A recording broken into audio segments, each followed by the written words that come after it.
ating lahat. Ako nga pala si Jake M. Gonzalez.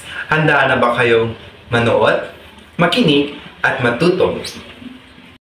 At ang aking tatalakayin para sa araw na ito ay isa sa mga gamit ng wika sa lipunan. Ito ay ang representatibo. At para sa ating layunin ngayong hapon o ngayong araw, una ay maunawaan ang kahulugan ng representatibo, maipaliwanag ang kahalagahan ng representatibo, at matukoy ang apat na uri ng representatibo. Magsisimula na tayo. Ating formal na pagdidiskusyon, aalamin muna natin kung ano ang kahulugan ng gamit ng wika sa lipunan. Ang gamit ng wika sa lipunan ay nagbibigay daan sa komunikasyon, pagpapalitan ng mga ideya, at pagbuo ng mga koneksyon sa individual o grupo. Sa madaling salita, ang gamit ng wika sa lipunan ay napakamahalaga sa ating pagkokomunikasyon. Dahil dito, sa paraang ito, tayo nakakabuo ng koneksyon sa individual o grupo. Meron tayong 7 gamit ng wika sa lipunan. At ang mga sumusunod ay una, instrumental; pangalawa, regulatoryo; pangatlo, interaksyonal; pang-apat, personal; pang-lima, heuristiko; pang-anim, representatibo; at ang pang-uli ay ang imahinasyon. At isa lamang ang ating tatalakay ngayong hapon at ito ay representatibo. Naisip nyo na ba kung paano natin na ipapaliwanag o na ipapahayag ang mga bagay-bagay o impormasyon ng tumpak at malinaw? Naisip nyo na ba kung paano natin na ipapaliwanag o na ipapahayag ang mga bagay-bagay o impormasyon ng malinaw at tumpak? Kung gayoy, sa aming presentasyon ngayong araw, ating tutuklasin ang kapangyarihan ng representatibong gamit ng wika at sasaliksik tayo kung paano ito na ibabahagi o naglalahad ng mga impormasyon sa isang malinaw at kaaya-ayang paraan. Ano nga ba ang kahulugan ng representatibong gamit ng wika? Ang representatibong gamit ng wika o kilala sa informatibo representasyonal ay kabaliktaran naman ng heuristiko. Kung ang heuristiko ay tagapagkuha ng impormasyon, habang ang representatibong gamit ng wika naman ay nakatuon sa pagbibigay ng impormasyon sa pamamagitan ng pasalita o pasulat.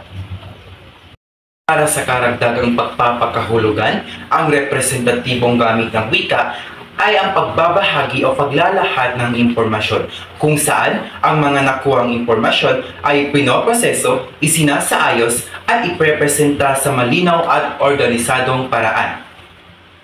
Ang heuristiko at ang representatibo ay makaugnay talaga yan silang dalawa, kung saan ang heuristiko ay ang unang hagbang ng pagkuha ng impormasyon habang ang representatibong gamit ng wika naman ay ang pangalawang hagbang ng pagbabahagi nito. Kung wala ang isa, ay hindi kumpleto ang isa. Dadako tayo sa 4 na halimbawa ng representatibong gamit ng wika. Una, pagsusulat ng thesis. Pangalawa, pagsusulat ng pamanawang papel. Pangatlo, pag-ulat. Pang-apat ay ang pagtuturo. Halimbawa ng representatibong gamit ng wika ay tatalakayin ito ni Binibining Sabiran para sa inyo. Araw sa inyong lahat, at ngayon aking tatalakayin sa inyo ang isang halimbawa ng representatibo at ito ay ang pagsusulat ng thesis. Ang pagsusulat ng thesis ay isang sistematikong proseso ng pag-aaral na nagsisimula sa pagtukoy ng isang suliraning, pangongolekta ng mga datos, pagsusuri ng literatura at pagsusuri ng mga kaalaman upang makabuo o makagawa tayo ng konklusyon. Ang layunin nito ay magbigay ng bagong kaalaman o magpaliwanag ng isang penomeno sa pamamagitan ng logical at evidence-based na presentasyon sa akademya upang ipakita ang kakayahan ng isang mag-aaral na magsagawa ng malalim na pananalisis. Kung bakit ito naging isang halimbawa ng representatibo. Una, dahil ito ay nagpapakita ng sistema o metodo. Sumusunod ito sa istriktong proseso ng pananalisis, kagaya na lamang ng paglalahad ng suliranin, pangangalap ng mga datos, pagsusuri sa literatura, at pagsusuri ng mga kaalaman upang makabuo tayo ng konklusyon na sumasalaming magpahayag ng katotohanan. Dahil ito ay patay sa ebidensya. Gumagamit ito ng empirical na datos, mga sanggunian, at logical na pangangatwiran upang suportahan ang argumento na layunin ng representatibong diskurso. Pangatlo naman, dahil layunin nitong magpaliwanag. Ito ay hindi opinion lamang. Naglalayong irepresenta ang realidad sa pamamagitan ng sistematikong pagsusuri ng isang fenomeno. At pang-apat naman, dahil ito ay objektibong pananaw. Iniiwasan nito ang personal na bias at nakapokus ito sa pagpapahayag ng realidad at mga patunay sa halip na katang-isip o imahinasyon. Konklusyon, ang pagsusulat ng thesis ay konkretong halimbawa ng representatibong diskurso dahil ginagabayan nito ang mga tiyak na pamantayan sa pagpapakita ng katotohanan, pangangalap ng mga datos, at paggawa ng mga konklusyon batay sa iyong nakuha ng mga kaalaman. Ngayon, dadako tayo sa pangalawang halimbawa ng representatibo at ito ay ipapaliwanag sa inyo ni Binibining Prieto. Magandang araw, ako ang mag-uulat para sa pangalawang halimbawa ng representatibo. Ito ang pagsusulat ng pamanahong papel. Ano nga ba ang pamanahong papel? Ito ay isang uri ng pananaliksik na isinusulat ng mga mag-aaral sa loob ng isang takdang panahon. Nakapaloob din dito ang pagbibigay ng mataas na grado sa isang asignatura. Layon itong ipakita ang datos at ebidensya batay sa iyong ginawang pananaliksik. Ano nga ba ang gamit ng pamanahong papel sa representatibo? Ito ang nagsusilbing pangunahing batayan o gabay ng isang presentasyon. Dito, nakasaad ang isang datos, pagsusuri at konklusyon para sa ilalahad na paksa sa klase o sa panel. Malaki ang tulong ng pamanahong papel sa representatibo dahil dito, mas malinaw nating nailalahad ang ating mga pananaliksik at pag-aaral batay sa isang paksa. Mas madali rin nating masasagot ang mga katanungan gamit ang ating mga konkretong ebidensya mula sa ating pananaliksik. Halimbawa na lamang dito ang ating representatibo na si Sharima Aslawi. Siya ay nagsulat ng pamanahong papel na patungkol sa epekto ng mataas na pila sa oras ng pag-aaral.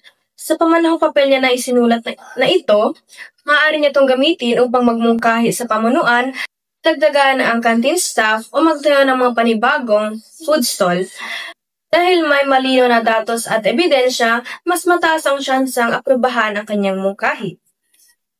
Mahalaga ang gamit ng pamanahong papel sa representatibo dahil sa pamamagitan nito, nailalahad natin ng wasto ang nilalaman ng ating pag-aaral.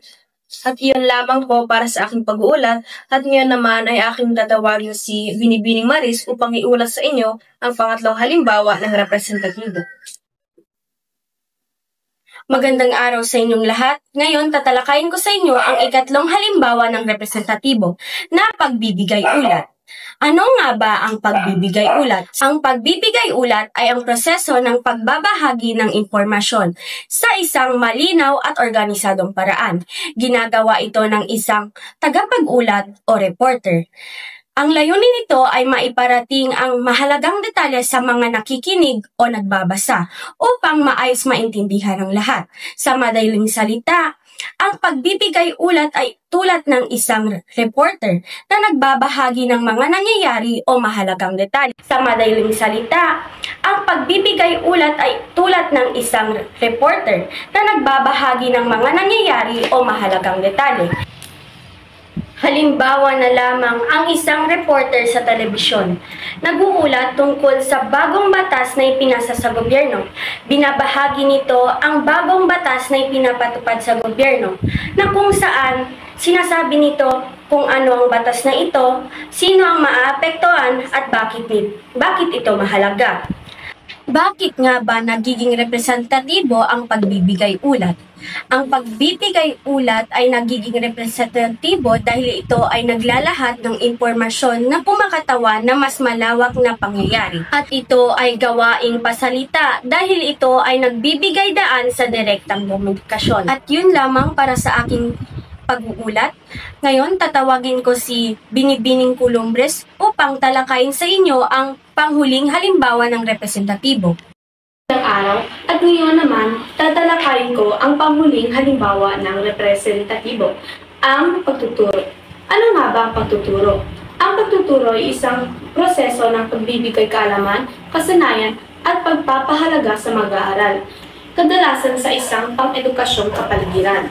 Ang pagtuturo ay isang halimbawa ng kasanayan Dahil direkto magsasalita o nakikipag-usap ang guro sa mga mag-aaral upang mas maintindihan o maunawaan ng mag-aaral ang itinuturo. May hinanda akong halimbawa ng pagtuturo, gaya na lamang ng pagtuturo ng mga guro ng iba't ibang asignatura tulad ng agham, matematika, pisikal na edukasyon at marami pang iba. Halimbawa ito ng pagtuturo dahil nagbibigay ito ng kaalaman, kasanayan at pagpapahalaga sa mga mag-aaral. At ngayon, tatalakayin ni Ginoong Gonzales ang kahalagahan ng representatibo. At ngayon, aking tatalakayin ang kahalagahan ng representatibong gamit ng wika. Una ay ang pagbabahagi ng kaalaman. Napakamahalaga ang representatibong gamit ng wika sa pagbabahagi ng kaalaman dahil ang representatibong gamit ng wika ay ang pundasyon ng edukasyon at pagkatuto. Sa pamamagitan nito, naipapasa ang kaalaman mula sa isang henerasyon patungo sa isa pa. Mula sa simpleng pagtuturo ng mga pangunahing konsepto hanggang sa pagbabahagi ng komplikadong impormasyon sa siyensya o teknolohiya. Ang wika ang tulay na nag-uugnay sa mga nagtuturo at sa mga nag-aaral. Kung wala ang representatibong gamit ng wika, ay mahihirapan ang pag-ulat ng kaalaman o ang paglaganap nito sa ating lipunan. Sa madaling salita, napakamahalaga ang representatibong gamit ng wika sa pagbabahagi ng kaalaman. Dahil dito ay mas napapaunlad nito o mas napapalaganap ng mga kaalaman sa ating buong lipunan. At ngayon, tatawagin ko si Binibining Rebollos upang talakayin sa inyo ang pangalawang kahalagahan ng representatibong gamit ng wika. At ngayon, tatalakayin ko sa inyo ang pangalawang kahalagahan ng representatibo ay ang pag-uulat ng mga pangyayari. Ang pag-uulat ng mga pangyayari ay ang paglalahat ng mga kaganapan sa mga malinaw, tumpak at walang kinikilingang paraan. Ito ay naglalayong magbigay ng impormasyon sa kung ano ang nangyari, kailan, saan, sino ang sangkot at bakit ito nangyayari. Halimbawa na lamang, aksidente sa kalsada. Nagkaroon ng banggaan sa EDSA kaninang umaga. Dalawang sasakyan ang sangkot, isang tao ang sugatan at dinala sa ospital. Sa halimbawang ito, inuulat na kung saan, sino ang sangkot at bakit ito nangyari. Kaya't mahalaga ang pag-uulat ng pangyayari upang ang mga tao ay mulat sa mga balita o nangyayari sa paligid nila.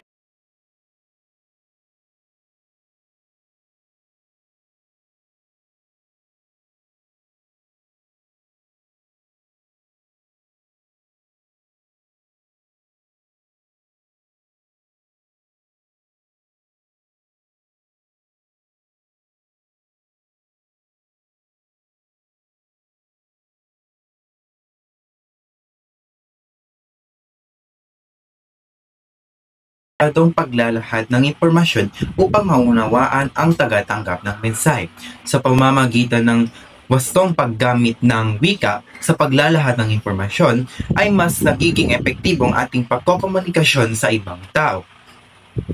At yun lamang po para sa aming pag-uulat ngayong araw. Naway may naintindihan kayong bagong aral